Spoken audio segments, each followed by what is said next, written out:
예, 방금 소개받은 양평자유발도르프학교의 박규현입니다. 만나뵙게 돼서 반갑습니다. 예.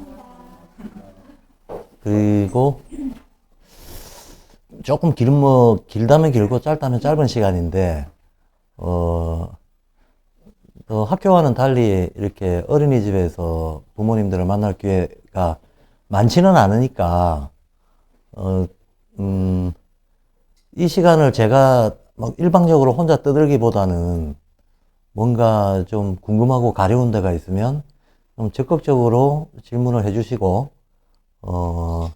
시간을 좀 잘 활용을 할 수 있는 그런 자리가 됐으면 좋겠어요. 예.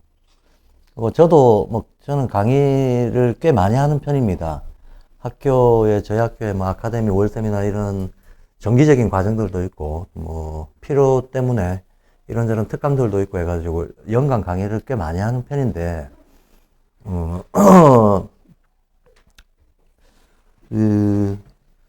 지금은 제가 이제 학교를 열심히 운영을 하고 있죠. 그리고 8학년을 맡아서 수업도 열심히 하고 있고.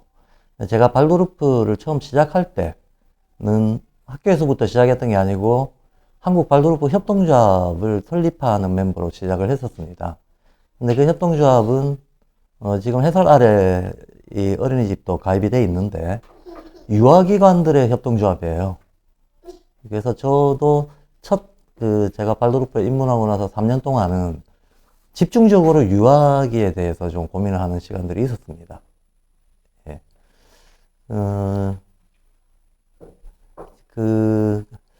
그래서 요즘은 이제 뭐 학교를 하다 보니까 상급에 대한 고민을 더 많이 하고 있는 때가 돼버렸습니다만, 그때도 제가 그런 얘기를 많이 했었었는데, 지금도 마찬가지고, 뭐 되돌아봐도 뭐 계속 그럴 것 같은데, 교육은 역시 어렸을 때 교육이 제일 중요합니다. 제일 중요합니다. 근데 부모님들 입장에서는 어렸을 때가 다들 초짜잖아요. 그래서 애 다 크고 나면 둘째, 셋째 놓고 난 부모님들은 항상 첫째한테 미안한 마음을 가지죠. 한 셋째쯤 키워보니까, 첫째 때 이렇게 해줄 걸. 그런 마음이 드는 거죠. 예. 아까 하려고 했던 얘기는 제가 이제 강의할 기회가 많은데 대부분이 이렇게 좀 이론적인 강의를 해야 될 때가 많아서 이제 강사로서 이제 일방적으로 이제 어떤 내용을 쏟아내는 강의를 할 때가 많습니다. 근데 늘 아쉬운 거는 뭔가 좀 자리 자체가 이렇게 커뮤니케이션이 되고 대화형이 되면 좋겠다고 늘 생각을 하죠. 근데 또 우리나라 문화가 편하게 질문하세요 안 하잖아, 아무도. 별로 안 편해 하잖아요. 대화를 주고받고 한 걸 특히 일대 다루 이런 자리가 있을 때 다들 좀 쑥스러워하고 먼저 이제 안 나서려고 하고 하는 게 많은데 뭐 제 입장에서는 해드리고 싶은 얘기가 많아요. 예, 그래서 근데 뭐 시간도 정해져 있고 주제도 정해져 있으니까 저는 주로 이제 이 얘기를 하게 되겠지만 그래서 중간중간에 뭐 강의 흐름에 큰 무리만 없다면 강의 중간에 질문을 하셔도 됩니다. 중간에 질문을 하시고 그 답변을 이어가면서 제가 강의를 이어나가는 거는 별 문제가 없을 것 같으니까 그렇게 하셔도 되고 어쨌든 뭔가 좀 주고받는 내용이 많았으면 좋겠다. 예, 괜히 궁금하지도 않은 얘기를 저 혼자 떠들고 그런 건 좀 민망한 일이고 예, 편한 자리가 됐으면 좋겠습니다.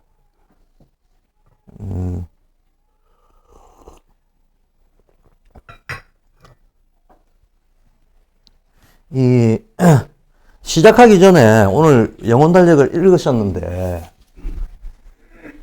한 5분 안에 간단하게 좀 해설을 할까 싶어요. 예. 왜냐하면,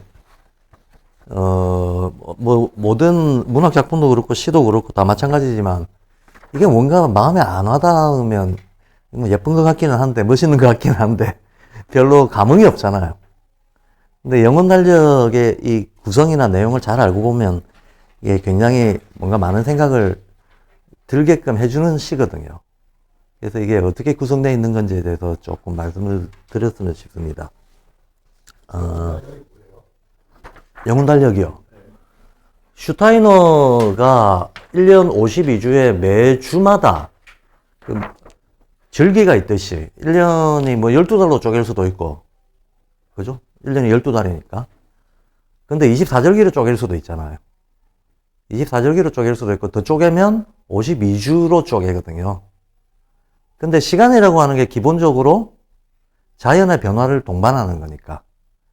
근데 자연의 변화하고 인간 내면의 심성하고 뭔가 커뮤니케이션을 하면서 우리가 살아가고 있다고 슈타이너는 봐요.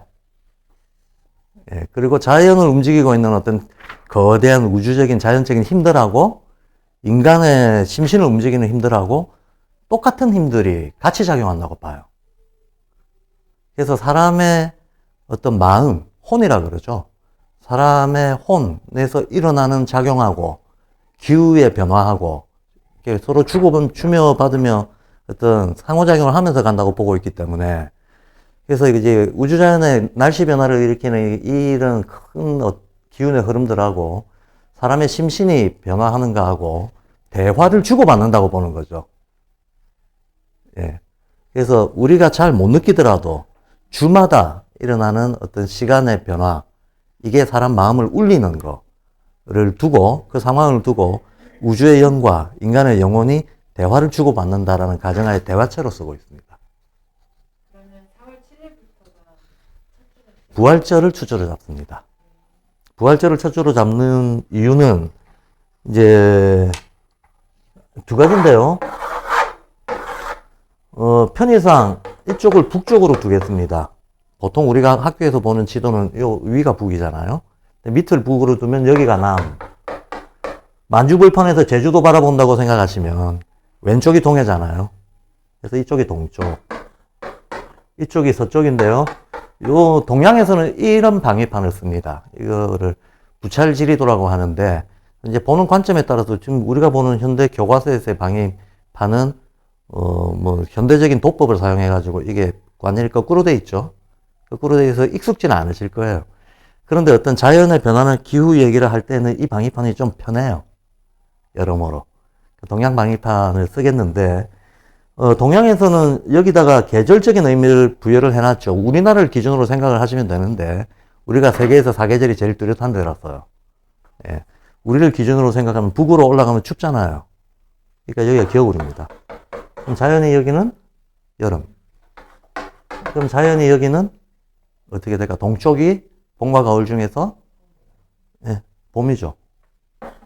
봄. 그리고 서쪽이 가을. 이렇게 이제 방위하고 시간, 방위는 공간이고 시간, 계절은 시간인데 시공간이 이제 같이 서로 조응하면서 이렇게 배치가 되는 거죠. 배치가 되고 요렇게 돌아가죠. 봄, 여름, 가을, 겨울. 요렇게 돌아가는데 서양하고 동양이 요 선에 중요한 시간의 좌표가 있죠. 동지. 겨울의 한중간 동지. 여름의 한중간 하지. 봄의 한중간 충분. 가을의 한중간 추분. 이렇게 네 군데를 이분이지라고 합니다. 이걸 이분이라고 하고 이걸 이지라고 하는 거죠. 이 이분이지가 우리가 시간을 측정하는 데 있어서 기준점이 되는 데들이죠. 기준점이 되는 데들인데, 동양은 자축인묘 진서오미를 이용해서 달을 표시하잖아요. 근데 서양에는 옛날에는 이제 황궁도에 있는 별자리들, 뭐 양자리, 황소자리 이런 걸 가지고 달을 표시를 했죠. 고대 천문학이 모든 문명에서 다 발달을 하는데, 크게 봐서 동양의 천문학, 뭐 황하 문명 쪽에서 나온 거, 서양의 천문학, 메소포타미아 문명 쪽에서 나온 겁니다. 이게 1년의 출발점을 설정하는 기준점이 좀 달라요. 기준점이 동양은 여기를 기준점으로 잡습니다. 동지. 예, 왜냐하면 동지 다음 날부터 해가 길어지니까. 해가 길어지니까. 그래서 기운의 발생, 자연에서 어떤 기운이 발생하는 걸 기준점으로 삼습니다. 기준점으로 삼는데 서양은 그렇게 기준점을 삼지 않고 춘분을 기준점으로 삼아요. 이건 아무래도 농경사회 풍습이 반영된 거라고 봐야 되겠죠. 왜냐하면 춘분 지나야 싹이 트니까. 춘분 지나야 생명활동이 눈에 보이거든. 그래서 생명활동이 눈에 보이는 춘분점. 근데 지금 현재 슈타이너의 시는 부활절을 기준으로 잡고 있어요. 부활절을 봄의 시작이다. 이렇게 잡고 있는 거죠. 근데 부활절의 날짜는 해마다 바뀌거든요. 아실지 모르겠는데, 춘분은 3월 21일이나 20일로 거의 고정이 되어 있습니다. 태양력으로. 근데 부활절의 날짜는 조금씩 바뀌게 되어 있는데, 그거는 뭐 부활절이 정해지게 된 시기가 종교적인 이유 때문에, 역사적인 종교적인 이유 때문에, 동로마 제국, 소로마 제국이 기준이 달랐고, 카톨릭하고 개신교하고 또 기준을 달리하는 데도 있고, 조금 어지럽습니다. 어지러운데, 어쨌든, 우리나라에서 지금 택하고 있는 부활절 기준, 우리나라 카톨릭에서 택하고 있는 부활절 기준을 슈타이너도 똑같은 기준을 쓰고 있는데, 춘분이 지나고 나서 보름달 처음 뜬 일주일 뒤가 부활절이에요. 그래서 이게 해마다 날짜가 좀 달라집니다. 대략 3월 말, 4월 초순경에 보통 걸리게 되어 있습니다. 거기를 일주로 잡는 거죠. 거기를 일주로 잡으면 1주, 2주, 3주, 4주, 5주 해가지고 52주 이렇게 돌아오겠죠. 이렇게 돌아오는데 1주하고 52주를 쌍으로 묶고 2주하고 51주, 3주하고 50주 이런 식으로 이제 쌍으로 묶어 놓은 거예요. 이렇게 쌍으로 묶어 놓고 요 한 쌍, 왜 이렇게 쌍으로 묶었는가 하면 상호작용을 한다고 보는 거죠. 예. 이 계절의 기온하고 이 계절의 기온이 서로 상호작용을 하고 있다. 이 날씨의 기온하고 이 날씨의 기온이 보이지 않지만 우주적으로는 대칭을 이루면서 상호작용을 하고 있다. 이렇게 보는 겁니다. 그래서 한 쌍으로 묶어가지고 요 날씨 때의 어떤 자연의 영적인 기운과 인간의 마음과의 대화, 요 시기 때에 마찬가지로 자연의 영적인 기운과 인간의 마음과의 대화, 이런 식으로 구성이 되어 있습니다. 그래서 이렇게 구성되어 있다는 걸 알고 보면 조금 보입니다. 일단. 그러니까 구성이 이렇게 되어 있다는 걸 알고 봐야, 아, 이게 시가 내용이 왜 이렇게 달라져 가는가 하는 거를 좀 느낄 수가 있습니다. 자, 뭐, 이건 기본적인 말씀 드려놓고요. 그 다음에 우리는 이거를 그냥 봄, 여름, 가을, 겨울이라고 하죠. 근데 동양에서는 여기에다가 조금 더 포괄적인 의미를 부여해가지고 동양에서 모든 어떤 사물의 상태나 기운이나 이런 거 분류할 때 사용하는 가장 보편적인 틀이 음양오행이잖아요. 그죠? 우리 태극기에 걸려있는 것도 태극이라고 하는 것 자체가 음양오행의 출발점을 뜻하는 거거든요. 태극기하고 금공합리 4개의 괴가 걸려있지 않습니까? 근데 음양오행을 가장 많이 쓰는데 음양오행에서 동쪽은 뭐죠? 다 알잖아요, 이거는. 목. 이건 목이죠. 여기는 목. 그럼 여기는 금. 여기는 화. 여기는 수. 이렇게 배치를 합니다. 그래서 수화가 마주보고 있고, 목금이 마주보고 있고. 이렇게 배치를 하고. 근데 이게 글자를 이해하는 게 중요한 게 아니고, 겨울은 만물이 응축되는 시기. 봄은 만물이 꽃 피어나는 시기. 이제 성장하고 땅을 뚫고 올라오는 시기. 이제 여름은 만물이 번성하는 시기. 확 번져나가는 시기. 가을은 수렴되는 시기. 라고 하는 이 흐름이 중요한 거죠. 이 흐름이 중요하죠. 근데 이 흐름이 사실, 오늘날 현대과학에서도 말하는 물리학에서 얘기하는 4가지 기본 힘하고 똑같아요. 중력, 전자기력, 뭐, 강한 행력, 약한 행력, 이런 말을 하는데, 기본적인 힘의 방향은 똑같다는 겁니다. 이렇게 똘똘 뭉치는 걸 강한 행력이라고 하고, 흩어지는 거를 약한 행력이라고 하고, 튀어오르는 걸 전자기력이라고 하고, 끌어당기는 거를 중력이라고 하거든요. 그러니까, 물리학에서도 4가지의 힘이 상호작용해서 만물의 변화를 이뤄낸다라고 보고 있습니다. 근데 옛날 사람들은 그냥 이거를 목화금수라고 하는 어떤 자연 상징 기호로, 상징 언어로 사용을 했던 거죠. 근데 이와 똑같은 구조를 서양인들도 가지고 있습니다. 그게 이제 사원소설인 거예요. 물, 불, 흙, 공기 하는 거. 물, 불은 똑같고요. 이쪽을 공기라고 하고 서양인들은 이쪽을 흙이라고 했던 겁니다. 근데 그걸 뭐 목화금수라고 하나, 물, 불, 흙, 공기라고 하나, 내용은 똑같아요. 내용은 똑같습니다. 그래서 우리가 쉽게 이해하려면 그냥 계절의 기운으로 이해하는 게 제일 좋습니다. 계절의 기운으로 이해하는 게 제일 좋은데, 이 발도르프 교육은 인지학이라고 하는 슈타이너의 철학 사상을 베이스로 하고 있습니다. 그 인지학으로 자연도 파악하고 인간도 파악합니다. 그래서 자연의 변화 주기가 어떻다는 거와 상응하게 인간에게도 어떤 심신의 발달 주기가 있다고 봐요. 그래서 7년 주기 발달설이라고 하는 게 발도르프 교육에서 가장 많이 알려져 있는 발달론이거든요. 사람의 심신이 7년에 한 번씩 탈퇴환골을 한다는 내용인 거죠. 몸도 마음도. 예. 자기도 모르게 탈퇴환골을 한다. 그래서 발도르프에서는 그래서 7년 지나고 나면 학교 가는 거죠. 학교 가는 거고 학교에서도 또 7년 지나고 나면 상급반에 올라가는 거예요. 그리고 그 세 번째 7년이 다 끝나기 전에 학령기는 끝이 나죠. 예, 성인이 되는 거고. 물론 전생애를 통해서 인간의 발달은 계속 변화는 계속 겹겹이 이제 중첩되면서 간다라고 일단 보고요.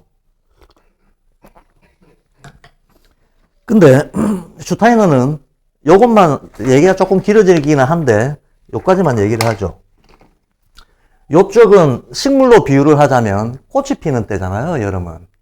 꽃이 핀다는 얘기는 식물의 상태 중에서 제일 기운이 옆으로 퍼져 있는 때거든요. 그렇잖아요. 근데 이쪽은 가을은 열매 맺는 때거든요. 이건 수그러들기 시작하는 거죠. 수그러들기 시작하는 거고, 봄은 어떻습니까? 이제 새싹들이 나가지고 위로 막 뭔가 열정적으로 솟아오르기 시작하는 때입니다. 솟아오르기 시작하는 때고, 여기는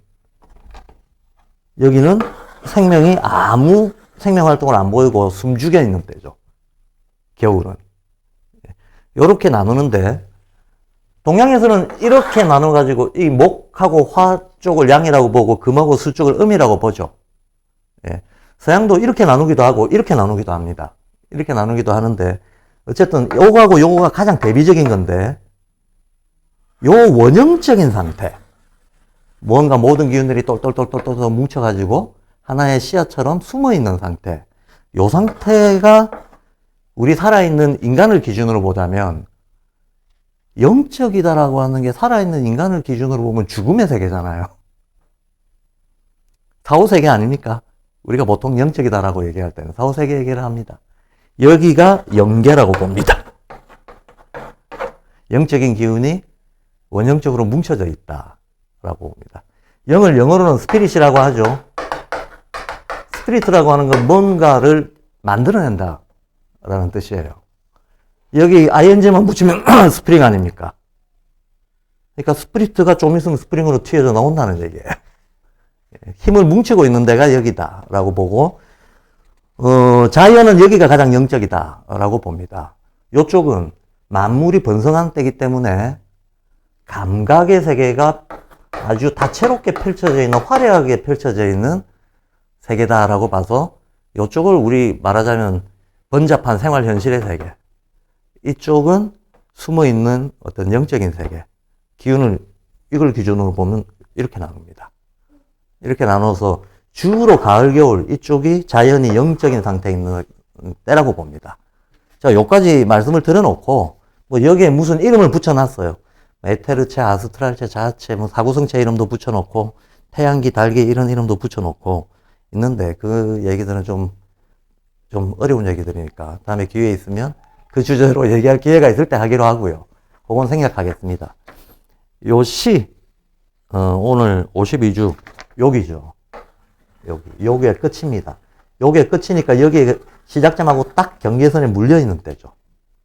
그 시의 내용을 보면, 마음 깊은 곳에서 얼이 삶의 세계로 향하고, 우리말로 쓰려고 제가 번역을 우리 국어 자체에 한자가 뭐 거의 단어 낱말의 60, 70%를 차지하기 때문에 한자를 피해 간다는 건 국어를 쓸 수가 없어요.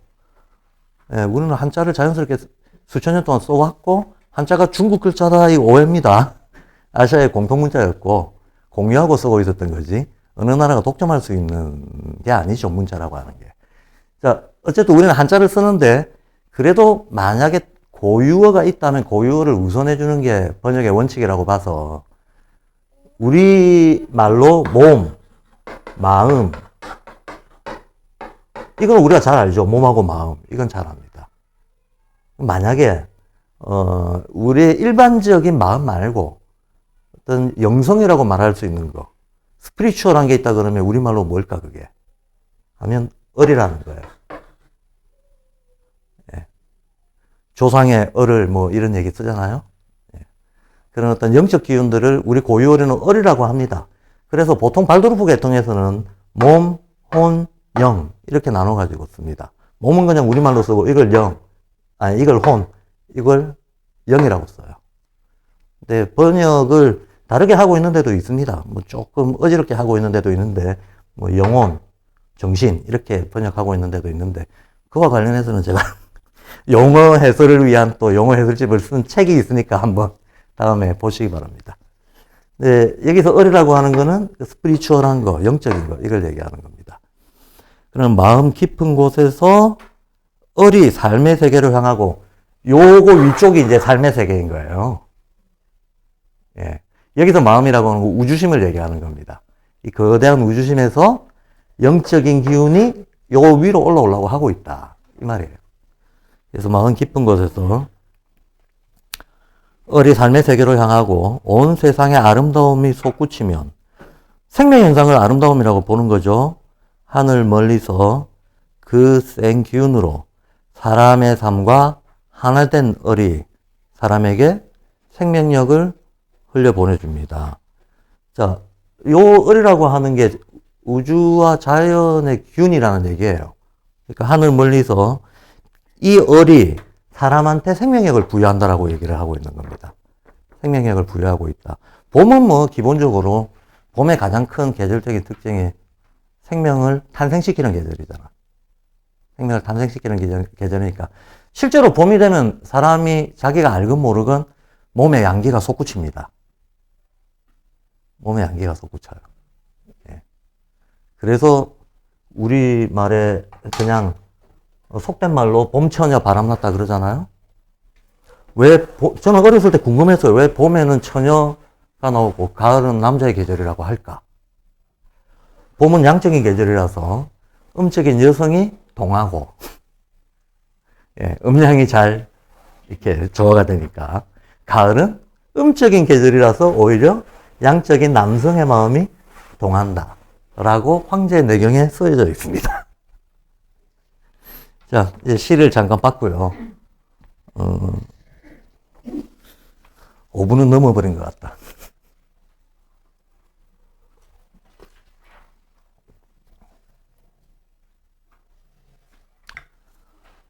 오늘 주제에 대해서 좀 얘기 시작하죠. 근데 사실 이제 모방 권위에 대한 일반적인 얘기야 뭐 얼마든지 할 수 있겠습니다만 이제 우리가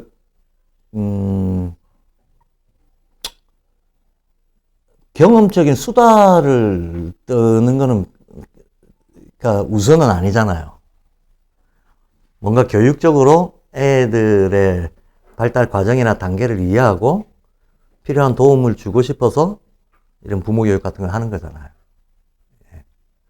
그래서 모방 권위에 대한 얘기를 하는데도 어쩔 수 없이 발도르프 교육에서는 아이들의 발달 단계 0세부터 7세까지의 발달을 어떻게 바라보고 있나 이 얘기를 안 할 수가 없죠. 예. 안 할 수가 없어요. 안 할 수가 없는데 이제 그 얘기를 하기 전에 지금 4개의 계절이 있는데 4개의 계절 중에 하나의 계절은 쥐 죽은 듯이 조용하죠. 겨울. 겨울은 쥐 죽은 듯이 조용하고 우리가 감지할 수 있는 계절, 생명 현상을 감지할 수 있는 계절은 봄, 여름, 가을이죠. 봄에는 싹이 트고 줄기가 뻗고 잎이 나고 여름에는 꽃이 피고 가을에는 열매가 맺고 예, 그러니까 4개의 계절 중에 하나는 숨어 있고 3개는 펼쳐져 있습니다. 인간을 구성하는 옛날부터 뭐 지금까지 사람들이 다 지구에서 인간이 만물의 영장이다 그런 얘기 하죠. 근데 왜 만물의 영장인가 하면 이 지구를 구성하고 지구를 움직이고 있는 우주적인 거대한 4개의 힘이 있다고 보는 거죠. 아까 말씀드렸듯이 동양에서는 그게 목화금수고 서양에서는 그걸 사원소라고 하는 거고 그 거대한 네 개의 힘이 있는데 이 발도르프 거역에서는 그 힘을 봄에 해당하는 걸 에테르체, 여름에 해당하는 걸 아스트랄체라고 합니다. 가을에 해당하는 걸 자아체라고 합니다. 겨울에 해당하는 걸 물체라고 합니다.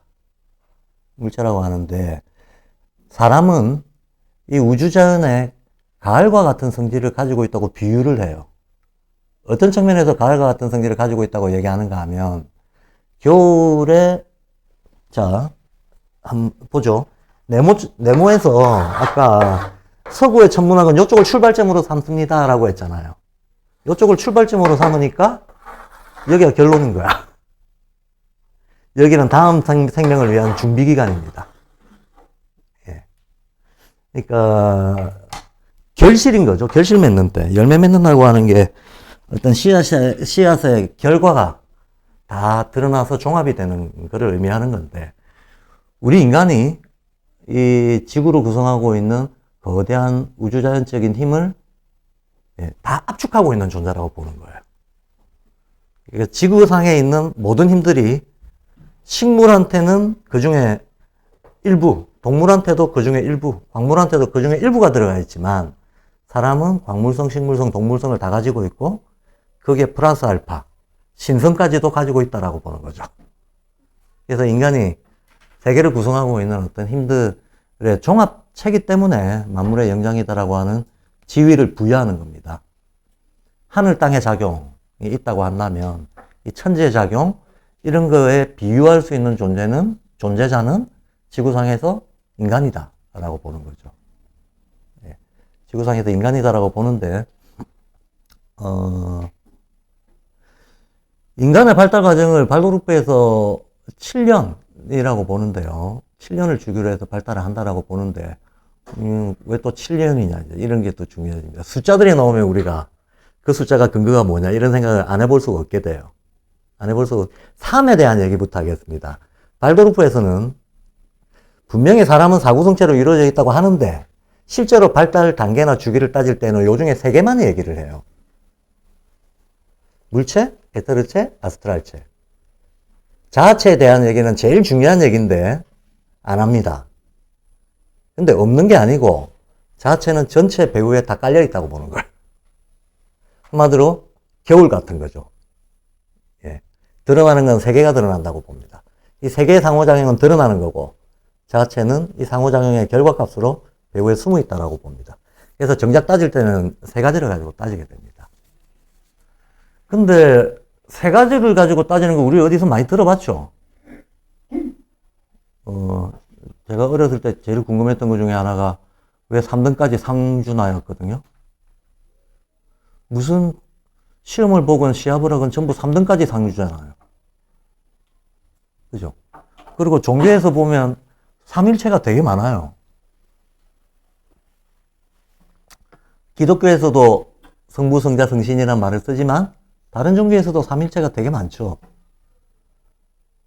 불교의 3본은 뭔지 혹시 아십니까? 불법성, 불법성 3가지라 그러죠. 그리고 근대의 3대 가치는 혹시 기억나십니까? 학교 다닐 때 배웠을 것 같은데 자유평등 박애, 자유평등 박애 이렇게 얘기합니다. 그리고 인류가 유사일에 동양서양을 막론하고 보편적인 가치다라고 다 같이 인정해왔던 세계의 3대 가치가 있습니다. 진선미 뭐 이런 거 진선미 그리고 1, 2, 3등한테 주는 메달 색깔이 딱 정해져 있죠. 이것도 동서양이 똑같습니다. 금은동 그죠?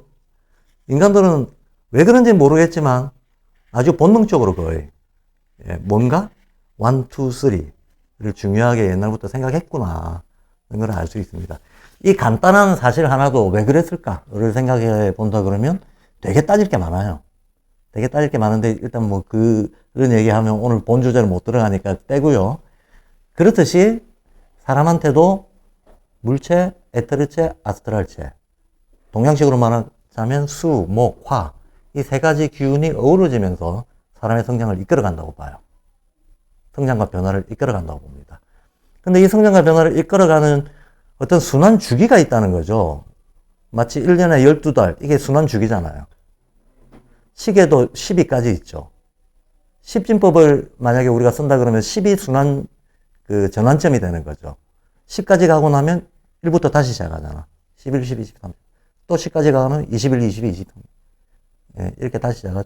12달도 12월까지 가고 나면 또 다시 1월, 2월, 3월, 4월. 이렇게. 그럼 순환 주기가 있다는 말은 그 주기를 바탕으로 아까 말했던 세 가지 힘이 7년 동안 한 바퀴 도는데 7년 동안 예컨대 도는 순서는 물체, 에테르, 아스트랄 순으로 돕니다. 7년이란 기간 동안 물체, 에테르, 아스트랄이라는 기운이 우리 심신을 한번 훑고 지나간다는 거예요.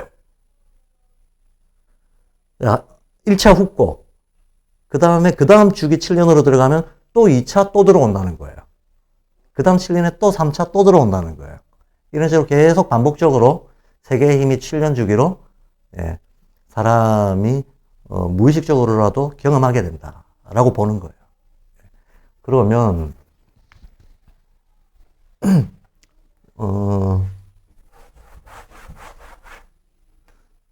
인간의 삶을 뭐 크게 봤을 때 물체,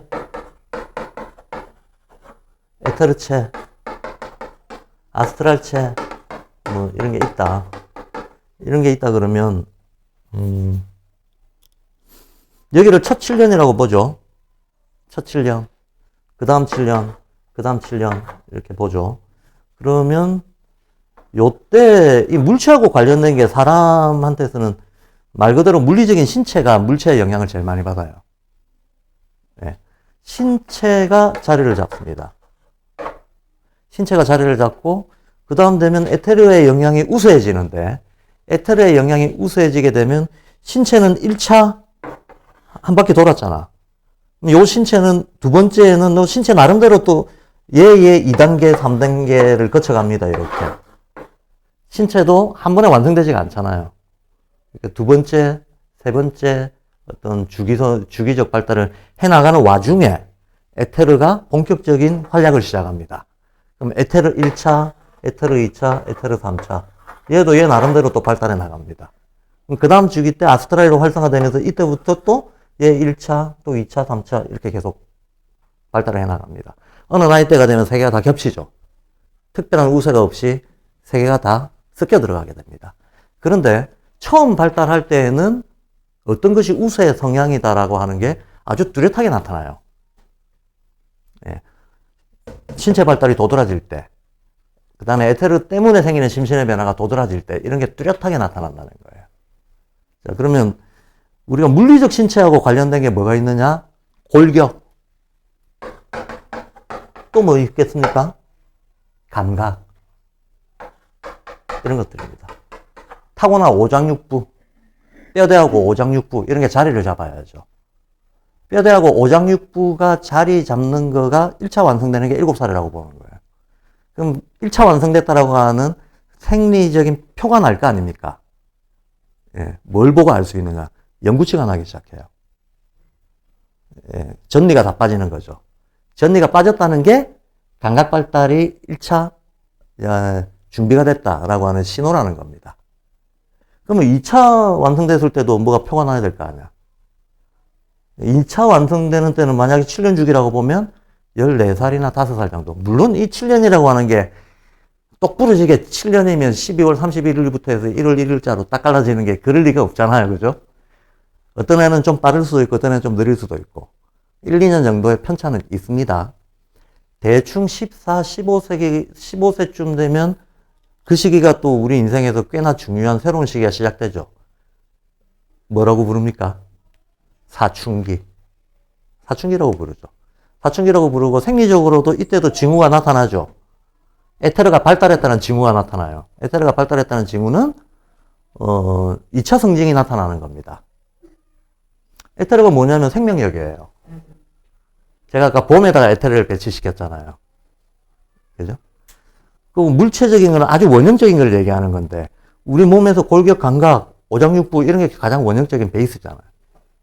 그러니까 베이스가 만들어지고 그 위에서 생명력이 꽃피우고 그러고 나면 그 다음에는 사고 능력입니다. 사고 능력이 발달하게 되는 겁니다. 그래서 사실 공부하기 좋은 나이 때는 요 세 번째 7년 주기예요. 학습에 대한 자연스러운 의욕, 세상에 대한 호기심, 예, 알매 욕구, 이런 게 솟구치기 시작할 때에는 세 번째 7년 주기입니다. 그래서 발그룹에서는 크게 초급하고 상급으로 나눌 때, 초급은 요 교육의 가장 기본, 마땅한 어떤 당위가 돼야 될 게 적기 교육입니다. 적기 교육. 적기 교육. 적당한 시기에 맞는 교육. 요거하고 딱 반대말인 게 조기 교육이잖아요. 조기 교육입니다. 조기 교육은 근본적으로 그건 교육이 아니라고 봐야 돼요. 교육이 아니다. 조기 교육은 안 하느니만 못하다 이렇게 됩니다. 물론 뭐 예외적인 경우들이 있겠죠. 예외적인 뭐 특별히 재능이 있거나 특별히 장애가 있거나 이런 예외적인 경우들은 빼고 일반적으로 얘기를 할 때 조기 교육은 교육이 아니다라고 보는 이유가 뭐냐 하면 인간의 성장이라고 하는 건 다른 자연 만물하고 똑같이 우리가 봄 되면 싹이 트고 여름 되면 꽃이 피고 가을 되면 열매 맺고 이게 자연의 순서가 있잖아요. 순서가 있으면 농사 잘 짓는다는 거는 각각의 때에 맞는 활동을 해주는 게 그게 농사 잘 짓는 거지. 때를 바꿔서 일 못 하잖아.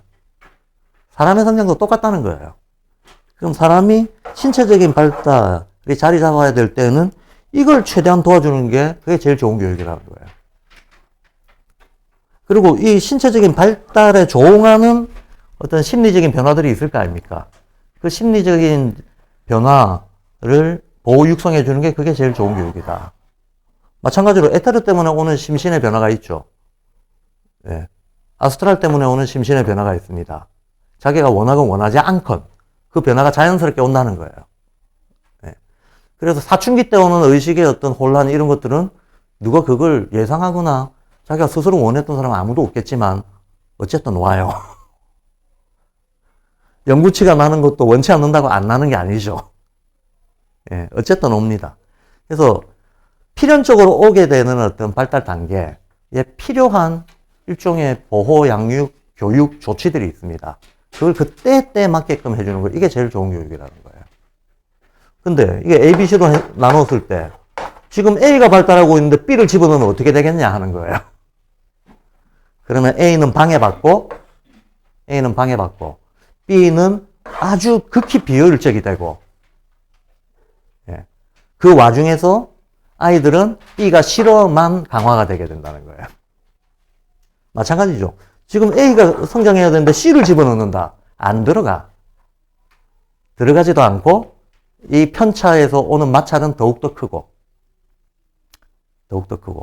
그러면 이를테면 7살을 기준으로 한번 얘기해보죠. 7살까지는 기본적으로 뭐 아스트랄이 이 안에도 있기는 있습니다. 왜냐하면 자연의 기운이라고 하는 것은 우리가 목화 토금수라고 얘기하지만 100%짜리 목 그런 거는 세상에 없어요. 목 안에도 뭐 그냥 우리가 나무를 놓고 생각하더라도 물이 없으면 나무가 어떻게 있겠습니까? 흙이 없으면 나무가 어떻게 있겠습니까? 햇볕이 없다면, 바람이 없다면 나무라는 존재 자체가 없게 되는 거죠. 그러니까 나무라고 하는 하나의 식물 안에 실은 다른 요소들이 다 들어와 있죠. 다 들어와 있습니다. 비율이 목성이 세다는 것 뿐이지 이 안에는 수성도 있고 토성도 있고 화성도 있고 다 있어요. 예. 마찬가지입니다. 신체가 물체가 발달할 때도 이 안에 상대적으로 물체, 에테르, 아스트랄 조금씩 다 들어갑니다. 여기도 다 들어갑니다. 그래서 일정한 함량이 들어가지만 본격적인 우세 성향은 7년 주기로 이렇게 바뀌는 교체된다는 거예요. 본격적인 우세가. 예. 그러면 첫 7년에 신체 발달, 감각의 발달, 그 다음에 안정, 이런 게 중요한 때에, 인지학습을 요구하는 요 정도 위치에 되는 걸 여기다 확 집어넣으면 어떻게 되겠냐는 거예요. 이게 우리가 주변에서 흔히 보고 있는 조기교육이거든요. 주변에서 흔히 보는 조기교육입니다. 그러면 애도 괴롭고 어른도 괴롭고 효과는 조금만 지나면 왕창 떨어지고 이런 일이 발생합니다. 그리고 왜 그런 아이들 얼마든지 있죠. 어렸을 때 실컷 놀았는데 뒷머리가 트이더니 나중에 공부 엄청 잘하더라 이런 애들. 주변에 꽤 있죠 그런 애들. 걔들은 자연스럽게 요 나이 때 돼가지고 시작한 애들이에요. 제가 그랬거든요. 제가 실컷 놀다가 딱 사춘기 들어갈 때쯤 왠지 공부하고 싶은 의욕이 솟아서 스타트를 해가지고 뭐 앞에 누락됐던 거 금방 따라잡고 재미 붙여가지고 더 했습니다. 근데 제 동생이 국민학교 때 제 동생은 천재 소리 듣고 저는 바보 소리 들었어요. 고등학교 가니까 이게 바뀌었어요. 근데 제 동생은 어렸을 때는 어쨌든 꾸역꾸역 공부를 했는데 커서는 바보는 아니죠. 저희 동생도 굉장히 똑똑한 애예요. 근데 공부를 하기 싫어해요. 어렸을 때 공부 많이 치는 애들 하기 싫어해요. 고등학교 정도 올라가면 애들이 공부가 노동이 되잖아요. 학습 노동. 의무나 책임감이나 누가 시키지 않으면 공부를 재밌다고 생각하는 애들은 거의 없죠. 근데 진짜 공부 잘하는 애들 한번 보세요. 특징이 뭐냐면 공부를 재밌어요.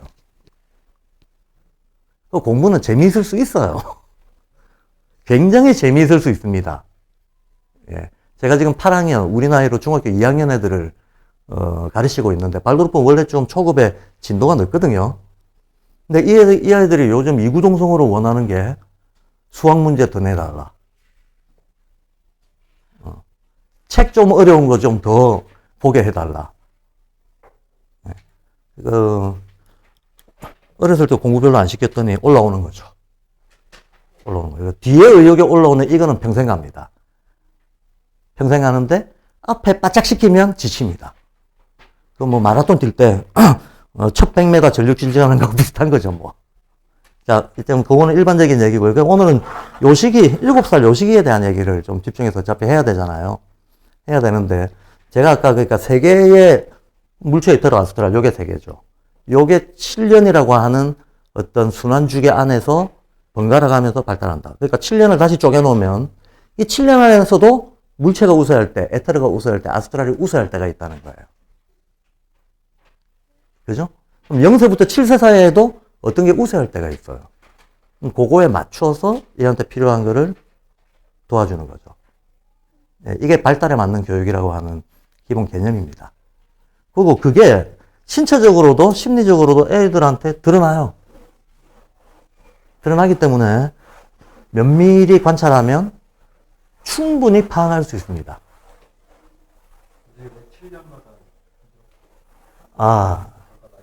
예. 그 7년 주기는요, 서양에서는 시간의 흐름을 시간의 흐름을 잴 때, 우리가, 태양을 공전하는 거 한 바퀴 도는 거, 한 바퀴 도는 건 사계절이 지나가는 거잖아요. 사계절이 지나갈 때 달은 우리를 12번 돌잖아요. 그래서 12달로 나누는 거잖아요. 그리고 이렇게 달마다 뜨는 별자리들을 황도대라고 하거든요. 황도대라고 해요. 실은 지구가 지나가고 있는 거지만 서양인들은 해가 가는 자리라고 말을 그렇게 붙이고 있죠. 그 옛날에는 뭐 천동설이 아니고 지동설이었으니까 자기 중심으로 왔으니까 해가 가는 자리라고 이름을 붙여놨는데, 그래서 12황도 요게 연마다 요 12달입니다. 결국 12달은 해마다 반복되는 거고, 매 반복되는 해에 7개의 기운이 번갈아 가면서 우세해진다라고 봐요. 매해 12황도는 그대로 돌고 있는데 해마다 우세 기운이 바뀐다고 보는 거죠. 왜? 그럼 이 7개가 뭘까? 태양계에 있는 7개 행성입니다. 7개 행성입니다. 7개 행성이 뭐가 7개가 있지? 서양인들이 7개 행성이라고 하는 건 목화토금 수성하고 해달입니다. 네, 이 사람들은 해와 달도 다른 행성들 5행성하고 똑같이 행성으로 봅니다. 근데 동양은 약간 다르죠. 동양은 이렇게 안 봅니다. 이렇게 안 보고, 그래서 서양은 12황도의 7행성 체계를 가지고 있는데 동양은 12지지는 똑같아요.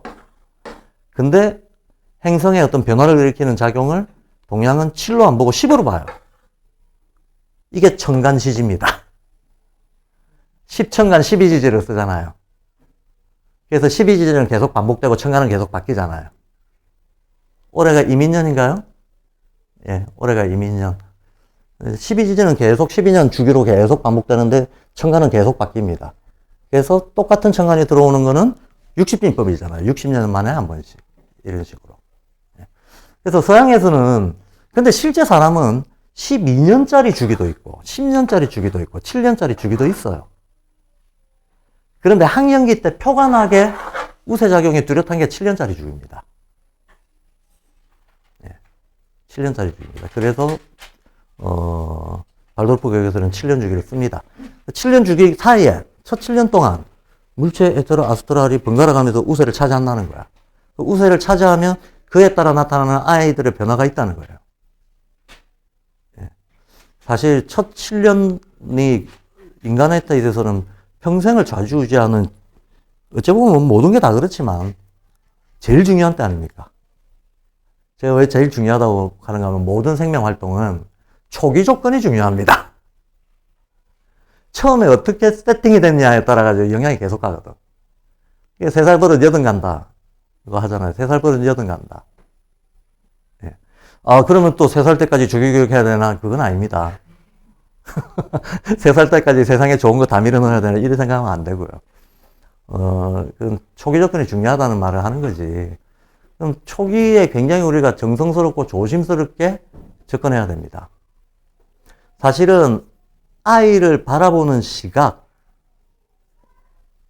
인간의 어린 생명을 바라보는 시각, 이 자체가 중요한데, 뭐 어쩔 수 없이 사람마다 생각은 다를 수 있지만 세상에는 유물론자들도 많이 있고, 극단적인 관념론자들도 있고, 예. 다들 조금씩 그러겠죠. 근데 현대 과학기술 문명은 지배적으로 유물론이죠. 유물론이죠. 그럼 유물론적 시각으로 인간을 바라보면 사실은 인간은 진화한 동물인 거죠. 동물의 연장에서 동물의 정점에 있는 거지. 그렇죠. 유물론적으로 바라본다면 그렇게 바라보게 된다는 겁니다. 한마디로 어린 아이를 동물의 새끼하고 비슷하게 바라보게 된다는 거예요. 근데 발도르프 교육에서는 물론 그렇게 바라보지 않습니다. 발도르프 교육에서는 인간이 지구의 모든 기운들을 압축 재현하고 있는 존재듯이 새 생명은 그야말로 막 현실 세계에 태어났지만 한번 가정을 해보죠. 이 생명은 도대체 어디서부터 시작돼서 왔을까? 내가 상상하기 힘든 어떤 우주적인 작용들이 이 생명으로 태어난 거라고 보는 겁니다. 이 생명으로 태어난 거라고 보고 이 생명 안에 어떤 신성하고 영적인 우주의 어떤 작용들이 또 이렇게 압축된 상태로 뭉쳐져 있다고 보는 거예요. 한마디로 아이를 영적인 존재로 봅니다. 영적인 존재로 보면 이 영적인 존재가 현실 세계에 태어나서 다른 세계, 엄마 배송만 하더라도 우리가 살아가는 이 현실 세계가 얼마나 다릅니까? 근데 아이는 엄마 배속에서 얼마만큼의 시간을 보냈을까요? 10달인가요? 그건 우리가 보기에 10달이죠. 그건 우리가 보기에 10달이에요. 우리 어른들이 보기에 10달. 우리의 시간 기준으로. 아이의 주관적인 느낌으로는 그 10달의 시간이 뭘로 느껴졌을까요? 영원이죠. 사실은 무한대의 시간인 거예요. 예. 뭐 비교할 상대도 없고 무슨 시간이라고 하는 리듬 변화 이런 게 있는 것도 아니고 영원의 시간, 영원이라는 느낌의 시간 동안 엄마 뱃속에 있다가 엄마 뱃속에 있을 때에도 애들한테도 어쨌든 얘도 생명이기 때문에 태아도 생명이기 때문에 활성화가 안 돼 있다는 것 뿐이지 이미 오장육부도 다 있고 예. 이미 의식도 있단 말이에요. 예. 얘는 이 속에서 영원이라고 느껴지는 시간을 보내다가 세상에 나왔습니다. 엄청난 격렬한 변화가 일어난 거죠. 격렬한 변화를 겪으면서 이 세상에 태어나서 적응을 하면서 살아갑니다. 적응을 하면서 살아갈 때 얘가 부모 뱃속을 포함해서 자기의 생명의 기원이 됐던 어떤 자연적인 과정들이 있겠지. 그 과정들 속에서 있었던 어떤 상태하고 새로운 현실에서 새 생명으로 살아가야 되는 현실 사이에 마찰이 있을 거 아닙니까? 그 마찰을 이겨나가면서 성장하는 거죠. 그 마찰을 이겨나가면서 성장합니다. 어린애들을 영적이라고 흔히들 얘기하잖아요. 왜 그러냐면 실제로 어린애들은 자기 존재 기원이랄까 이런 거에 대한 무의식적인 직관을 가지고 있어요. 무의식적인 직관을 가지고 있어서 그 영적인 상태에서 점점 현실적인 상태로 이전하는 과정이죠. 그러니까 이전하는 과정에서 아이를 이 현실에 적응할 수 있게끔 만들어주는 매개가 되는 것들이 아까 말했던 신체 발달입니다. 네. 우리는 보고, 듣고, 느끼고, 맛보고 하는데 감각이 없다 그러면 없는 거나 마찬가지 아닌가요? 우리가 날 때부터 시각이 없다면 우리가 색을 어떻게 받겠습니까? 청각이 없다면 소리를 어떻게 느끼겠어? 미각이 없다면 맛을 어떻게 느끼겠습니까? 네. 그런데 감각이 태어나자마자 1년 안에 혹은 2년 안에 다 발달하나요? 안 하죠. 감각이 1, 2년 만에 다 발달하지 않습니다. 꽤 오랜 시간에 걸쳐서 발달합니다. 예. 그래서 어린아이들은 경계가 없잖아요. 왜 경계가 없는가 하면 감각 발달이 아직 경계의 구분을 지을 만큼 안 돼 있기 때문에 경계가 없는 거예요. 예. 몇 년간의 삶을 통해서 경험이 축적되면서 감각이 발달하면서 이 경계를 지어나가게 되는 거죠. 자, 그래서 어쨌든 그러한데 발도르프에서는 5감각이 있다고 보지 않고 12개의 감각이 있다고 봅니다. 이거는 다음에 공부할 기회가 있으면 따로 해보시기 바라고요. 12개의 감각은 그럼 또 왜 12개겠습니까? 12황도 때문에. 예, 인간이 타고나기로는 12개의 감각을 타고난다. 그 중에는 물리적으로 물질적인 감각도 있고 비물질적인 감각도 있다고 봐요. 근데 현대과학에서는 물질적 감각만 다루죠. 그러니까 5개 다루는 거예요. 예. 불교에서는 6개로 다루고 발도르프에서는 12개로 다루고 이렇게 됩니다. 근데 어쨌든 일단 그 0세에서 7세까지 얘기를 좀 집중해서 하도록 하겠습니다. 큰 변화가 너무 궁금해서요. 아까부터 너무 궁금해서요. 그 발도르프의 시작이 이제 슈타이너 박사님이잖아요. 그러면 슈타이너 박사님에 대해서 먼저 조금만 간략하게 알려주실 수 있으세요? 슈타이너라는 사람. 네, 그 사람이 어떤 사람인지, 뭐 러스의 어떤 경험을 했었고 그런 거를 왜냐면은 저희가 항상 발도르프 교육을 듣는데 슈타이너 사람에 대해서는 정작 누군지 제가 요 강의 끝나고 말씀드릴게요. 따로. 강의 끝나고 한 10분 시간 내서 따로 말씀드리겠습니다. 왜냐면 별 얘기 안 했는데 1시간이 이거 본론은 언제 말하나 싶어가지고 마음이 좀 바빠졌습니다. 0-7세에 집중하겠습니다. 어머니들이 보시기에는 어떻습니까? 0세, 7세에 이르기까지 인간한테서 여러 그 존재가 아주 격렬하게 변화를 일으키는 몇 번의 계기가 있거든요. 그 첫 번째 계기가 뭘까요? 인간 존재에 일어나는 첫 번째 혁명적인 계기.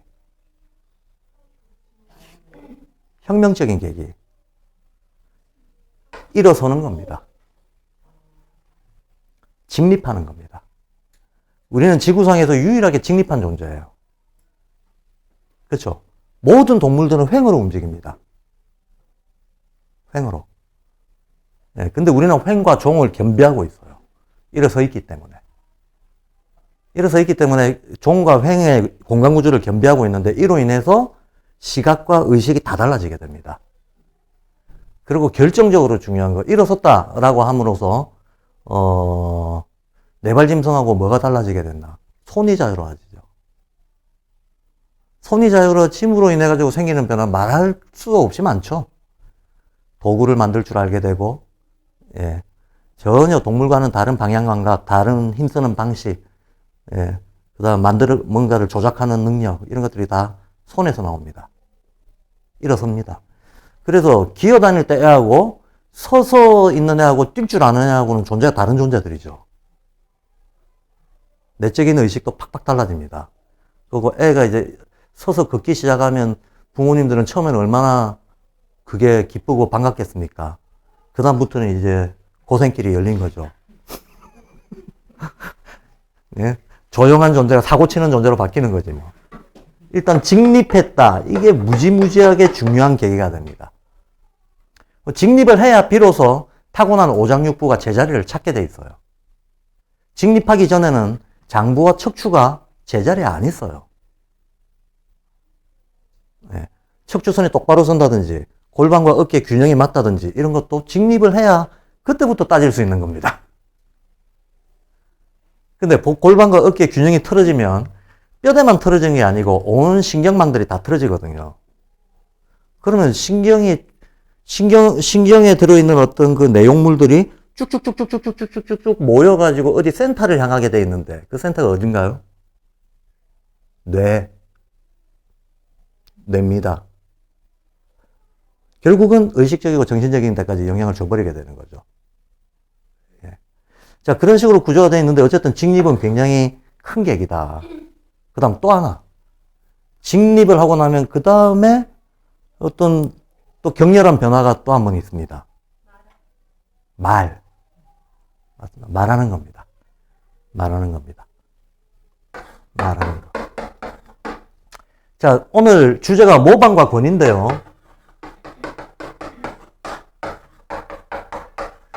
슈타인이라는 사람이 처음으로 세상에 우리가 흔히 출세작이라고 하죠. 세간에 처음으로 내놓은 어떤 그 사람의 이름을 알린 작품. 출세작. 이 자유의 철학이라고 하는 책이에요. 그 자유의 철학이라고 하는 책에서 쉽게 말하면 현대인들이 한 개인이 어떻게 자기가 자유롭다고 느끼면서 살아갈 수 있을 것인가에 대한 철학책이에요. 물론 이때 자유는 뭐 정치 경제적인 자유를 말하는 게 아닙니다. 문화적이고 의식적인 자유를 얘기하는 겁니다. 인간이 어떻게 세계를 바라보고 자기를 이해해야 자유롭다는 느낌으로 살아갈 수 있을 것인가? 이게 이 책이 다루는 주제입니다. 이 책에서 그런 얘기를 합니다. 뭐 여러 많은 얘기들을 하는데 인간은 요 존재다. 모방과 권위를 쫓아가는 존재다. 언제부터 자유롭냐? 요거로부터 벗어났을 때부터 자유롭다는 거예요. 모방과 권위에서 벗어났을 때 비로소 인간은 자유롭다고 말할 수 있다. 근데 어떤 사람들은 죽을 때까지 쫓아가다 죽잖아요. 그렇지 않나요? 모방은 또 그렇다 치더라도 우리가 그냥 보더라도 애 때는 모방을 많이 하고 커서는 권위를 많이 쫓아가죠. 확 표가 나죠. 그리고 어린 이제 학령기 애들이 권위를 쫓아가기 시작할 때 또 징후가 확실합니다. 어떤 징후가 있는가 하면 애들끼리 싸우다가 애들이 막 논쟁하는 네가 맞다 내가 맞다 이러다가 애들의 강력한 근거는 그리고 각자의 아이들한테 절대적 기준이 되는 거는 우리 엄마가 그랬어거든요.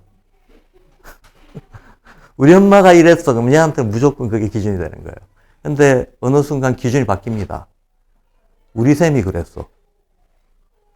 아니면 책에서 봤어. 기준이 바뀌죠. 한 10살쯤 되면. 한 10살쯤 되면 기준이 슬그머니 바뀌어버립니다. 여기서 여기로 넘어간 거죠. 권위라고 하는 건 사회적인 거잖아요. 본격적인 사회적 존재가 돼가기 시작한다는 증거입니다. 본격적인 사회적 존재. 그러면 근데 이제 권위가 도대체 뭐겠는가? 우리는 권위라고 하는 저 말에 워낙에 사회적으로는 저 말이 많이 오용이 돼가지고 뭐 권위주의, 뭐 막 권력의 행패, 막 이런 이미지가 많이 떠오르거든요. 근데 권위란 말 자체가 그렇게 나쁜 말은 아닙니다. 사실은 되게 좋은 말입니다. 권위가 원래 그 영어의 라틴어 어근을 따라서 얘를 해석을 해보면 의미상으로는 강력한 신뢰에서 나오는 거거든요. 예. 어떤 리더십에 대한 강력한 신뢰에서 자발적으로 내가 저 사람의 어떤 가르침이나 방향에 자발적으로 납득을 해서 협조를 하게 되는 이런 걸 권위라고 해요. 예. 억지로 시켜서 하는 걸 얘기하는 게 아니라. 그러니까 권위가 있는 건 되게 중요합니다. 사회가 굴러가려면 반드시 문화적이고 정신적인 이런 권위들이 있어야 됩니다. 그게 없으면 소위 말하는 뭐 제도, 문물 이게 발생을 안 하죠. 네. 옛날에 가장 강력한 권위는 옛날에 한 5,000년 전이다 그러면 가장 강력한 권위를 가지고 있는 집단들이 있잖아요. 어느 집단이었을까? 제사장 그룹들이죠. 왜? 신하고 대화하는 사람들이잖아요. 옛 사람들은 그렇게 믿었잖아요. 저 사람은 신하고 대화하는 사람이다. 신탁을 받는 사람이다라고 믿었으니까. 신에게 부여했던 권위만큼을 신의 대리인인 제사장들한테 부여를 했던 거죠. 그로부터 종교가 나왔고, 예, 종교로부터 모든 학문이 나왔고, 거기서부터 문명이 시작되는 거고. 자, 어쨌든 권위는 그래서 어떤 사회적인 차원에서는 없어서는 안 될, 또 교육적인 차원에서도 없어서는 안 됩니다. 없을 수도 없습니다. 없을 수도 없습니다. 어찌 보면 권위는 모방의 연장이에요. 근본적으로는 모방의 연장입니다. 모방이 그냥 표면적이고 물리적으로 따라하는 거라면 권위는 의식적이고 정신적으로 따라하는 거죠. 나의 롤모델, 모범적인 전형, 이런 거를 찾고 싶어 하는 거잖아요. 근데 사실 따지고 보면 왜 나는 모방과 권위, 특히 권위를 왜 쫓을까? 권위를 쫓는 이유는 누구나 똑같습니다. 내가 저 사람처럼 되고 싶은 거예요. 못 된다 하더라도 응원이라도 해주고 싶은 거야. 저런 캐릭터, 저런 성격을 담고 싶고, 따라하고 싶고, 거기서 권위가 나오는 거죠.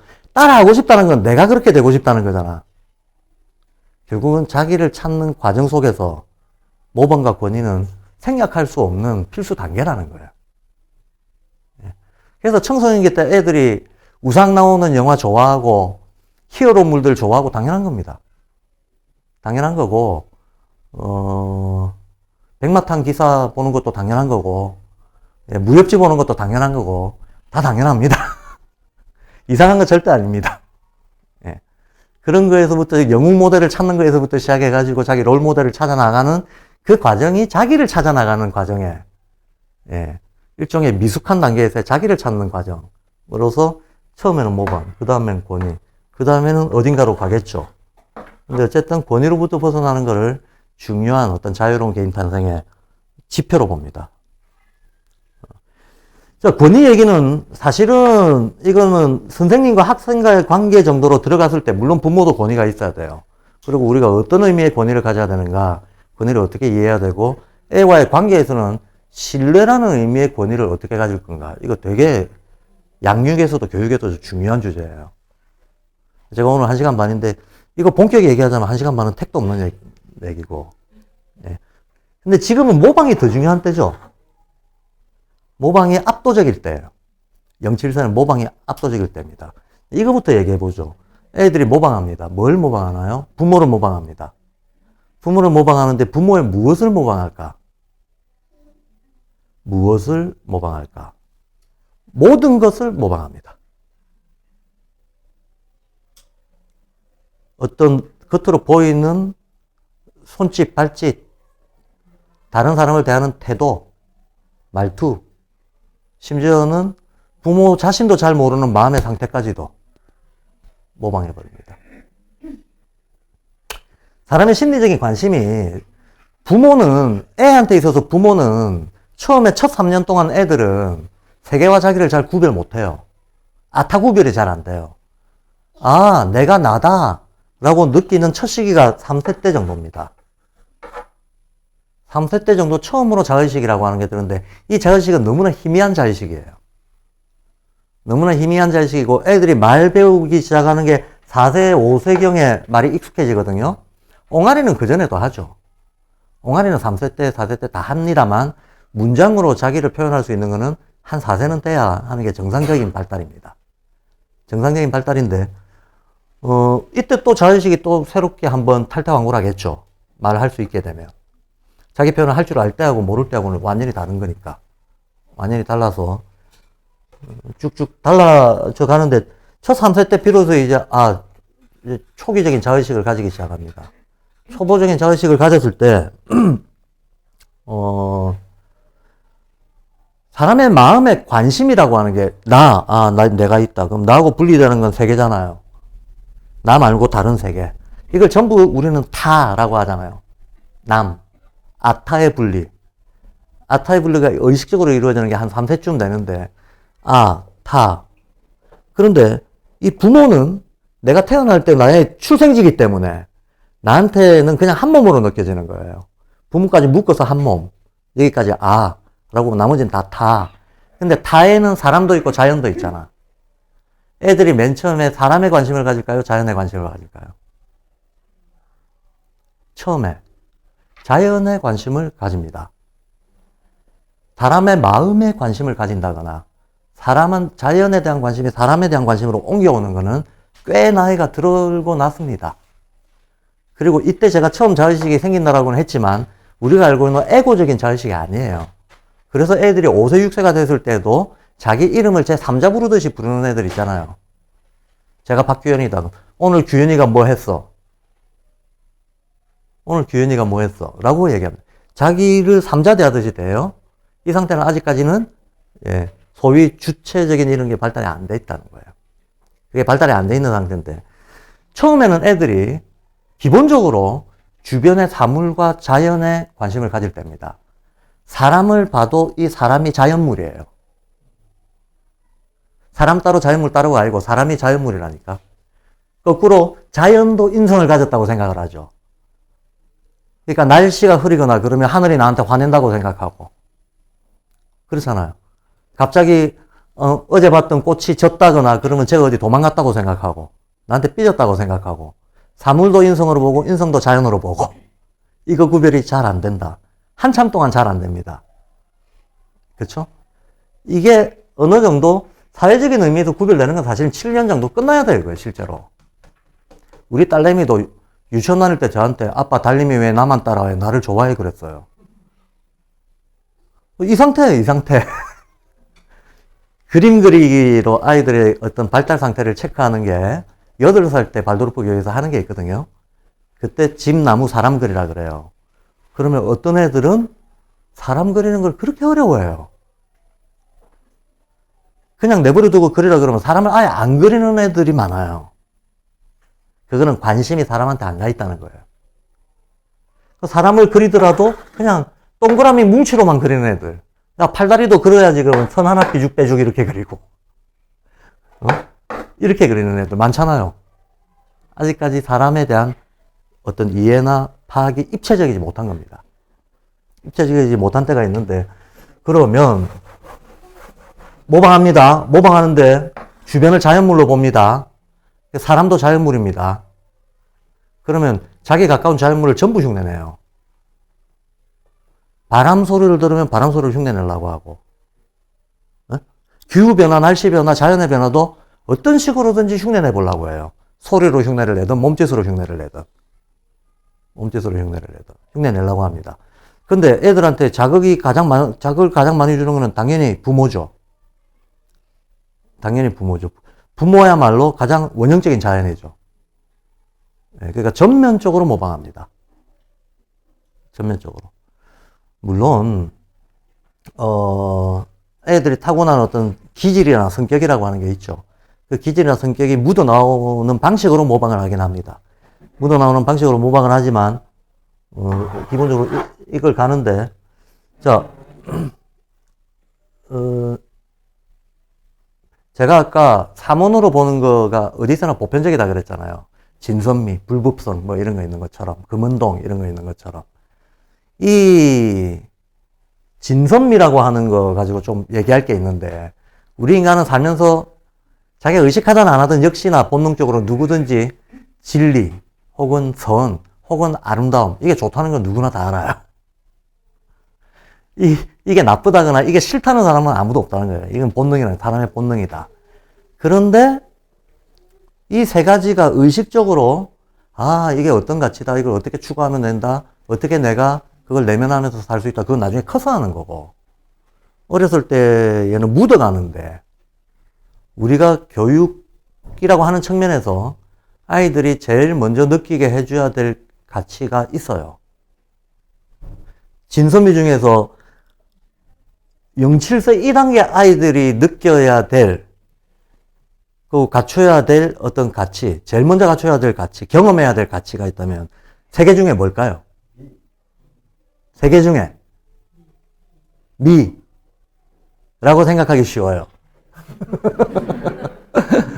미 아닙니다. 선입니다. 선을 먼저 느껴야 됩니다. 그러고 나서야 미를 느낄 수가 있게 돼요. 그러고 나서야 진을 알고 싶어 합니다.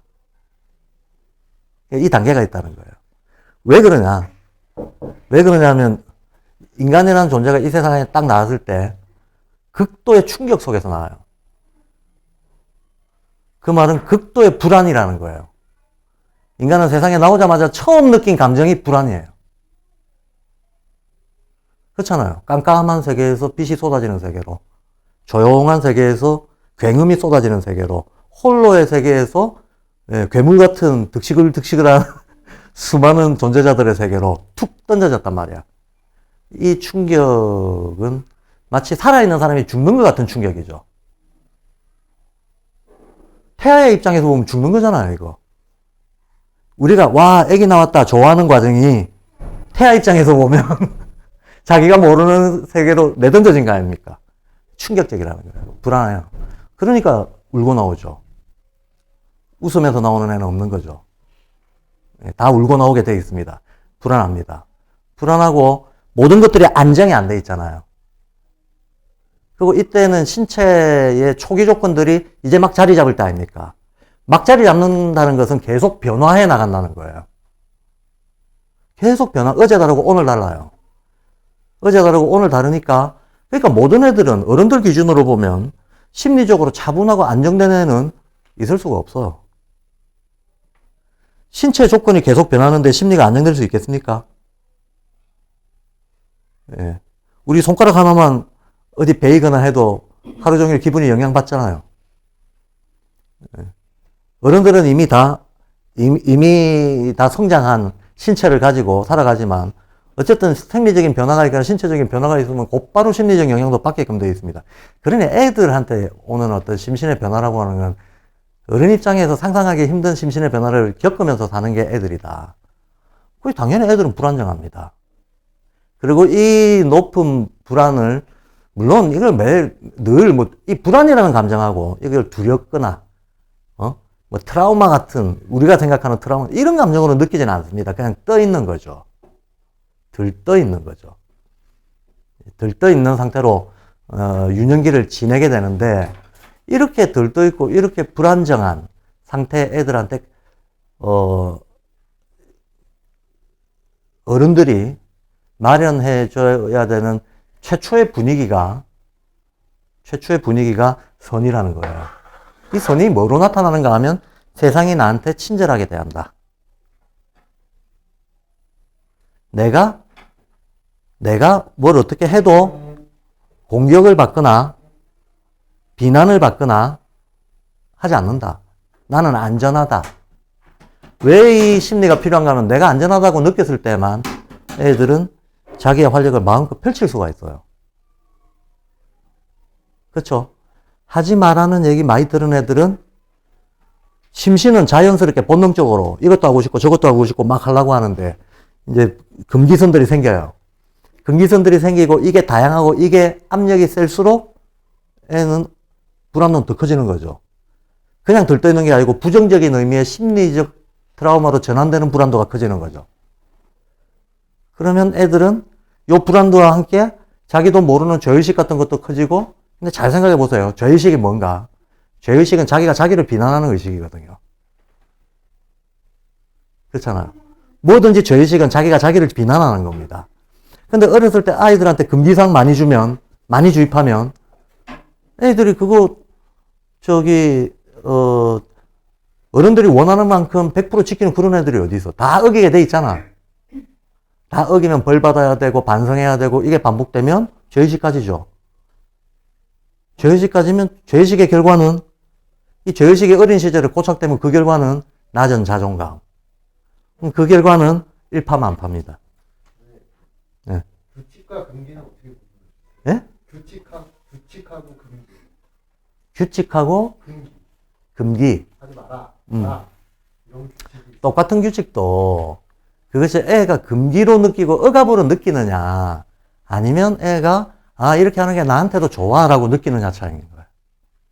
그러니까 우리는 아이들이 따라올 수 있는 규칙을 만들어줘야 돼요. 그런데 아이들은 우리는 우리 참 말을 안 듣는다 싶지만 애들 말 잘 듣게 하는 방법이 있습니다. 진짜 말 잘 듣게 하는 방법이 있어요. 그거 별로 그렇게 안 어려워요. 모범을 보여주면 됩니다. 왜냐하면 애들은 모방의 존재거든, 모방의 존재. 100% 모방의 존재이기 때문에 부모가 그렇게 하면 그렇게 해요. 그래서 애들한테 제일 안 먹히는 게 뭡니까? 너 이거 하지 말았지, 이거 하지 말았지, 이거 하지 말았지. 그럼 엄마는 왜 하는데?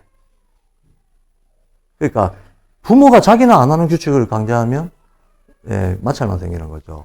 설사 애가 부모의 처벌이 겁나서 그거를 그때그때 따라하는 척 한다 하더라도 속으로는 억울함이 생기겠죠. 엄마는 지는 안 하면서 나한테만 그러네 그러면서. 물론 뭐 더 어렸을 때는 엄마는 말 못하는 애들도 있겠지만 근데 애들이요 10살 12살이 돼도 이게 최고입니다. 이게 결국은 교육적인 측면에서 나타날 때는 모범으로 나타나는 거잖아요. 선생이 모범을 보여주면 해라 마라 안 해도 그냥 따라해요. 진짜입니다. 그러니까 선생도 이 교사직도 참 힘든 게 우리 반에 10명의 애들이 있어. 우리 반 10명 애들한테 다 인간으로서 모범이 돼줘야 돼. 자식 10명 키우는 거나 진배 없는 거죠, 이거. 예. 그래서 무엇을 모범으로 생각하는가는 사람마다 또 다르겠죠. 사람마다 바람직한 인간상을 생각하는 게 다르겠죠. 발도르프에서는 의지 감성 사고가 조화롭게 발달된 뭐 이런 말을 씁니다. 이런 말을 쓰는데 어쨌든 자 그럼 직립을 하고 나서 애들이 신체 상태에서 좀 애들이 뭐 모방을 하려고 그래도 모방할 수 있는 능력이 있어야 모방을 할 거 아닙니까? 예, 그 모방할 수 있는 능력과 조건 중에 하나가 요즘 뭐 도움 수업 같은 데서도 많이 얘기하는 건데 상하 구분하는 거 이거 중요해요. 좌우 구별하는 거 이거 굉장히 중요합니다. 나중에 7살 넘어서도 신발 오른쪽 왼쪽 번갈아 신는 애들 있죠? 있어요. 제가 그랬거든요. 좌우 구별이 잘 안 되는 거. 좌우라고 하는 건 수직 대칭선이잖아요. 상하라고 하는 건 수평 대칭선 아닙니까? 공간지각 능력이에요, 이게. 이 공간지각 능력이 몸에 안 붙으면 이걸 바탕으로 해서 이해해야 되는 세상의 여러 가지 대칭과 조화 관계를 하나도 이해 못 해요. 예. 감각 발달에 문제가 발생하는 거죠. 감각 발달에. 그러면 이게 수평 아래 위 구별을 못 한다는 건 어떻게 드러나는가 하면 뭘 주어야 될 때 허리 굽혀서 줍는 거 이게 별거 아닌 것 같지만 어려운 거예요. 어린애들은 잘 관찰해 보세요. 풀썩 주저앉아서 좋아요. 그러지 않나요? 저기 뭐가 있어. 내가 저걸 가져야 돼. 그럼 풀썩 주저앉아. 이게 자기 몸을 수평으로 왔다 갔다 어떤 조절을 못 하는 거지. 조절을 못 하는 겁니다. 그리고 좌우 대칭을 균형 감각 있게 조절하는 거, 이거 어려워요. 이거 잘 못 해요. 그리고 이 발달이 누락된 사람들도 많고요. 어른이 돼서도 뭐 이렇게 뭐 공기 주머니 같은 거 오른손 왼손 번갈아 잡고 뭐 이쪽에 3번, 이쪽에 3번 아니면 교차로 잡고 이런 거 노래해보면 못하는 어른들 수두룩합니다. 좌우 대칭이 잘 안 되는 거죠. 이때 이제 발달했어야 될 시기에 충분히 발달이 안 된 상태에서 그냥 지나가 버린 거지. 그럴 수 있습니다. 근데 어쨌든 이런 기본적인 어떤 발달들이 왜 중요한가 하면 이게 돼야 이걸 베이스로 해서 감각이 발달합니다. 그럼 어린 시절의 감각 중에서 제일 중요한 감각이 뭐뭐 있겠는가? 생명감각이라고 하는 게 있습니다. 이 생명감각은 한마디로 자기 몸에 고통을 느끼는 감각입니다. 어디가 불편하면 불편하다고 알아차리는 감각이에요. 알아차리는 감각이고 이거는 주로 우리 내적인 어떤 건강 상태나 오장육부 나중에 물론 커서는 이제 이 생명 감각이 곧바로 심리적인 자기 이해나 파악으로까지 연결이 되게 되지만 어렸을 때는 내적인 신체 상태를 감지하는 능력으로 나타납니다. 요게 막 처음에 직립으로 못 일어서는 애들은 기어다니잖아요. 이 기어다니는 게 애들한테는 굉장히 중요한 활동이거든요. 왜냐하면 기능 과정을 통해 가지고 자기가 자기 몸을 어떻게 쓸 수 있는지, 어느 정도 힘을 줘야 이동을 할 수 있는지, 그리고 이 기능 운동을 통해 가지고 장부들이 신체에 맞게끔 이렇게 자리를 잡아요. 신체 움직임에 맞게끔 자리를 잡는다는 거야. 근데 이런 기능 과정, 구르는 과정, 이게 이제 아직 서기 전에 아들이 열심히 하는 건데 해야 되는 활동인데, 이 과정을 생략하거나 못하게 하면 큰일 나는 거죠. 그러니까 영삼세 때 제일 안 좋은 거는 그 과정을 방해하는 어떤 환경들은 다 안 좋은 것들이죠. 그래서 유모차 별로인 거죠. 유모차가 별로인 거예요. 유모차는 두 가지 점에서 별로입니다. 첫째, 부모하고 신체 접촉이 꼭 필요할 때거든요. 부모하고 신체 접촉을 통해서 엄마의 온도와 맥박을 느끼면서 애가 세상을 배우는 게 있어. 거기로부터 모방해야 될 세상에 대한 리듬 감각이 있어요. 이 기회가 생략되는 겁니다. 그 다음에 애들 막 이렇게 기고, 구르고 하는 거 못하게 하면, 그게 기초가 돼서 나중에 직립했을 때 할 수 있는 활동의 범위가 정해지는데, 요 밑에 단계가 미발달이면 직립을 하고 나서도 할 수 있는 범위가 제한이 돼버려요. 그럼 얘들까지도 이제 연차적으로 계속 늦어지는 거죠. 순차적으로. 영향을 받아서 늦어집니다. 그러면 감각이 발달 안 하면 말이 발달할까요? 말이 뭔데? 언어가 뭔데? 언어는 자기 내면의 느낌을 바깥으로 어떤 사회적으로 소통할 수 있는 소리로 내뱉는 거잖아요. 그럼 내면의 느낌이 풍성하지 않으면 말하고 싶은 의욕이 별로 안 생겨요. 감각 경험이 풍성하지 않으면 할 말이 별로 없어요. 할 말이 별로 없게 됩니다. 그럼 감각 발달 늦은 애들은 당연히 그 결과 말이 늦어져요. 말이 늦어집니다. 그래서 실제로 어떤 경우들이 있는가 하면 어린애들일수록 말이 늦거나 조금 발달이 이제 정상 속도보다 늦어서 언어 치료 이런 걸 받아야 된다라고 했을 때 심리적인 치료 기법으로 접근하는 게 많잖아요. 미술 치료, 심리 치료 이런 것들이 많이 시도가 되고 있는데 이건 오늘날 뇌과학자들도 다 아는 얘기인데요. 인간의 의식이 발달하려면 물리적으로는 이게 어떤 뇌세포의 정대, 성장으로 이게 나타날 거 아닙니까? 뇌세포가 한 1000억 개가 넘는데 이것들이 묶음 다발로 시냅스가 이렇게 쫙쫙쫙 씌워져 있는데 얘들이 한 13살까지 쭉쭉쭉쭉 성장을 하는데 얘들이 가장 활기 있게 성장하는 때가 어떤 때인가 하면 놀 때예요. 그러니까 이때는 진짜 노는 게 바로 학습인 거예요. 근데 혼자 노는 게 아니고 사회적으로 같이 놀 때. 사회적으로 같이 놀면서 주거니 받거니, 관계 속에서 주거니 받거니 하면서 자생적으로 배워나가는 과정이 최고의 학습인 나이대라는 거예요. 그러니까 감각 발달도 감각을 발달시키는 별도의 무슨 특효가 있는 게 아니라 특별한 방법이 있는 게 아니고 잘 놀려주면 그 속에서 실은 자기한테 타고난 감각 발달을 스스로 해나간다. 이게 제일 중요한 때인 거죠. 그래서 일단 직립하고 나서 상하 좌우 대칭을 이해하는 어떤 감각의 통합 과정들이 있어야 되는데 이 부분 잘 살펴줘야 된다. 그러고 나면 애들이 감각 발달에 기초해가지고 이제 본격적인 모방에 들어갑니다. 본격적인 모방에 들어갔을 때에는 처음에는 주변 자연의 사물들을 모방하다가 그 다음에는 사람도 사물로 본다 그랬잖아요. 환경으로 본다. 사람을 주로 모방합니다. 부모부터 시작해서 가까운 사람들 모방하죠. 모방하다가 또래 집단을 만납니다. 그럼 또래 집단끼리의 놀이 과정에서 서로 간의 어떤 같은 연배들, 동년배들, 또 뭐 아래 위로 섞이기도 하겠지만 같은 놀이 집단 속에서의 상호작용을 통해 가지고 자기의 성장을 확인하는 거죠. 이런 과정을 통해서 첫 7년이 지나갑니다. 그러면 이때 직립을 하고 나서 감각 발달이 되고 나면 이게 언어 발달로 이어지게 돼 있어요. 그럼 언어 발달이 되고 나면 이때는 또 상태가 확 달라지게 됩니다. 언어가 발달하기 전까지는 의식이 발달을 안 해요. 우리의 모든 생각이라고 하는 것들은 다 언어적이잖아요, 지금은. 심지어 꿈꿀 때조차도 꿈속에서 내가 뭐가 기억나면 언어적으로 판단하잖아요. 우리가 뭘 하든 우리의 생각은 언어하고 물려 있습니다. 언어라고 하는 것 자체가 많은 감각 정보들을 빅데이터를 처리하는 장치거든요. 언어가 있었을 때하고 없었을 때 그야말로 셀 수 없는 감각 자극을 아이들이 받는데 이 감각 자극을 어떤 묶음 단위로 표현할 수 있게끔 해주는 게 언어예요. 그래서 이 묶는 단위를 배우게 되면 대용량의 감각 처리를 할 수가 있는 거지. 감각 처리를 한다는 건 의식화를 한다는 겁니다. 의식화를 합니다. 의식화를 할 수 있기 때문에 말을 배울 때가 되면 아이들의 의식에 큰 변화가 생기는데 어떤 변화가 생기는가 하면 제일 먼저 나타나는 게 기억력이 폭증합니다. 이때 아이들이 기억이 폭증해요. 말이 익숙해지면 한 5세 정도 되거든요.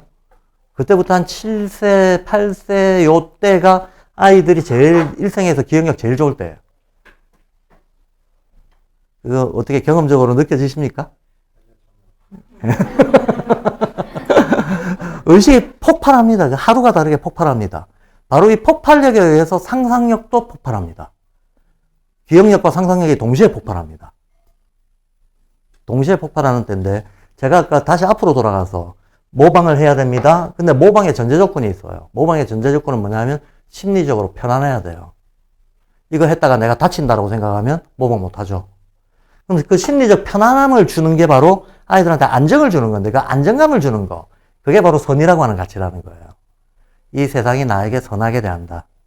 세상은 선하다라고 하는 느낌을 가져야 아이는 안심하고 자기를 펼치게 된다는 거야.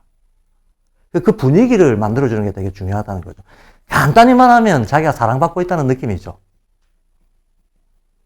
예, 내가 부모한테서 나의 절대자한테 보호받고 있고 사랑받고 있다. 충분히. 예, 이걸 느껴야 애들은 자기를 발휘하게 된다. 그래서 제가 선이 중요합니다. 이 선을 바탕으로 해가지고 자기의 어떤 감각 발달을 제대로 해 나간 아이들은 그걸 토대로 해서 제가 여기서 기억도 폭발하고 상상력도 폭발한다 그랬죠. 기억이 폭발하고 상상력이 폭발하면 거기서부터 플러스 알파 돼서 나오는 게 뭘까요? 감정이 발달합니다. 취향이 생겨요.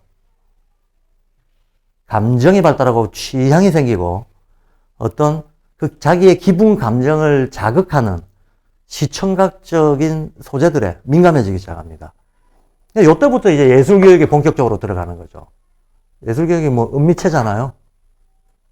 은미체. 물론 뭐 그전에도 애들은 벌써 흥얼거리고 춤추고 하죠. 자생적으로 하는 거야 다 있죠. 다 있지만 본격적으로 이걸 집중하고 몰입해가지고 할 수 있는 나이대가 이때입니다. 어렸을 때 아이들의 예술활동이라고 말할 수 있는 거는 오로지 이 흙놀이 같은 이런 거예요. 손으로 쪼물딱거리는 거. 예. 특정한 색의 배치라든가 특정한 음의 배치라든가 이런 거는 7세 이하는 잘 안 어울려요.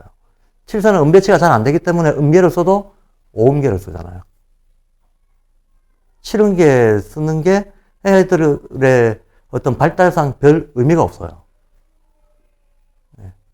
예. 심리적으로 이 7음계에 호응할 수 있는 발달이 아직 신체와 감각의 발달이 덜 돼 있다고 보는 거예요. 발로르프에서. 그래서 요때부터는 요 시기부터 요 시기 언젠가부터 말이 익숙해지기 시작한 요 시기 언젠가부터 해가지고는 예술활동에 아이들을 끌고 갑니다. 이게 대체로 이제 0세부터 7세까지 일어나는 큰 그림이죠. 근데 우리가 큰 그림에 그때그때 필요한 게 뭔가만 좀 제대로 이해를 해도 소위 말하는 적기 교육의 포인트, 요점들을 좀 잘 집어낼 수가 있어요. 시간을 좀 오버한 관계로 오늘 여기까지 하겠습니다. 시간 당연히